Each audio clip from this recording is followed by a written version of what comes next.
हाँ जी sir. To all the CA inter and CMA inter students, आप लोगों के लिए भी केस बेस्ड एमसीक्यू लॉन्च कर दिया गया है।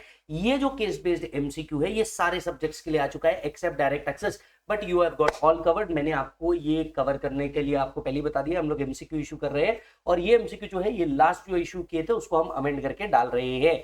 तो आपको क्या करना है, टेलीग्राम चैनल जो नीचे दिया गया है लिंक, उसके ऊपर क्लिक करना है जहां पे आप ज्वाइन कर लेंगे और आपको उसके ऊपर हम क्या कर देंगे, शेयर कर देंगे। राइट, अगर आप देखेंगे आईसीएआई की वेबसाइट पे जाइए, वहां पे new scheme of education and training में जाइए, वहां पे केस बेस्ड बुकलेट दिया हुआ है। सारे सब्जेक्ट्स का इशू हो चुका है for the purpose of May 25।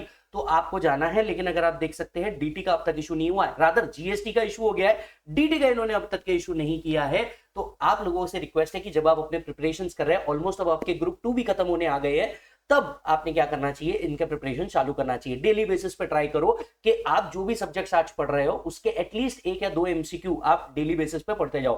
देखो एमसीक्यू जो है ये आपको 30 मार्क्स का आता है और आपने यहां पे लेथार्जिक नहीं होना है, क्योंकि अगर आप यहां पे लेथार्जिक हो जाते हैं, जो मोस्ट ऑफ द बच्चे गलती कर देंगे इंटर में, आप उनसे थोड़ा सा बेहतर करना चाहते हैं, सब्जेक्ट में एग्जाम्शन लेना चाहते हैं, तो आपकी रिस्पॉन्सिबिलिटी बनती है कि एमसीक्यू को डेली बेसिस पे सॉल्व करो। जब आप मल्टीपल एमसीक्यू सॉल्व करोगे तब आपको समझ में आएगा कि आप कॉन्सेप्ट वाइज कहां अटक रहे हो, आप उन कॉन्सेप्ट के ऊपर फोकस करना चालू कर दोगे। एट द सेम टाइम जब आप एमसीक्यू के ऊपर मल्टीपल टाइम उसको देखोगे, हो सकता है आंसर कभी गलत आ जाए कभी सही आ जाए, बोथ वेज पॉसिबल है, लेकिन एटलीस्ट आपको समझ में आएगा और लर्निंग कर्व इफेक्ट आएगा। अब ये लर्निंग कर्व इफेक्ट कैसे काम करता है, पहला जब एमसीक्यू आप देखोगे हो सकता है आपको टाइम लग जाए, 8-10 एमसीक्यू में आपको हो सकता है टाइम लग जाए, लेकिन इसके बाद आपको धीरे धीरे लर्निंग कर्व इफेक्ट आएगा और आपका पर एमसीक्यू का जो टाइम है ये रिड्यूस हो जाएगा, which will help you in the examination to cover up the syllabus और 100 मार्क द पेपर।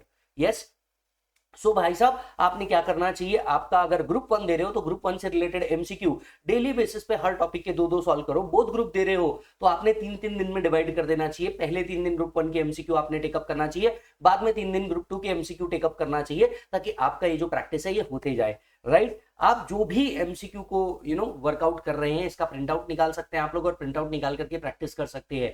ये 30 मार्क आपके एग्जामिनेशन पासिंग में बहुत बड़ा रोल प्ले करेंगे। जो लोग नहीं कर रहे हैं, अगर आप वहां थोड़ी सी एक्स्ट्रा मेहनत कर लेते हैं तो आपके पास होने की जो चांसेस है वो और ज्यादा बढ़ जाएंगे। आई एम श्योर आपने डीटी का चैप्टर विजन देखना चालू कर दिया होगा और अभी भी कॉन्फिडेंस नहीं आ रहा है अगर डीटी सब्जेक्ट के ऊपर, तो डीटी फास्ट ट्रैक ऑलरेडी चालू है, जिसके अंदर हम लोग पूरा का पूरा problem solving and other details भी ले रहे हैं, तो आप वो भी ज्वाइन कर सकते हो। यस, बाकी जिन लोगों ने ज्वाइन कर रखा है, आपके audio revisions and chart revisions already चालू है, तो अपने प्रिपरेशंस को बिल्कुल मत रखो और ये एमसीक्यू आप लोगों ने जरूर सॉल्व कर लेना। सीएमए स्टूडेंट्स को भी मैं कहना चाहूंगा कि आप भी इन क्वेश्चंस को सॉल्व करते हैं फॉर द रिलेवेंट टॉपिक्स, आप भी इसके कर सकते हैं। मोस्ट ऑफ द टॉपिक्स तो खैर आप लोग के भी सेम है, तो आप लोग भी इसको प्रैक्टिस कर सकते हैं। Yes, see you then, stay connected.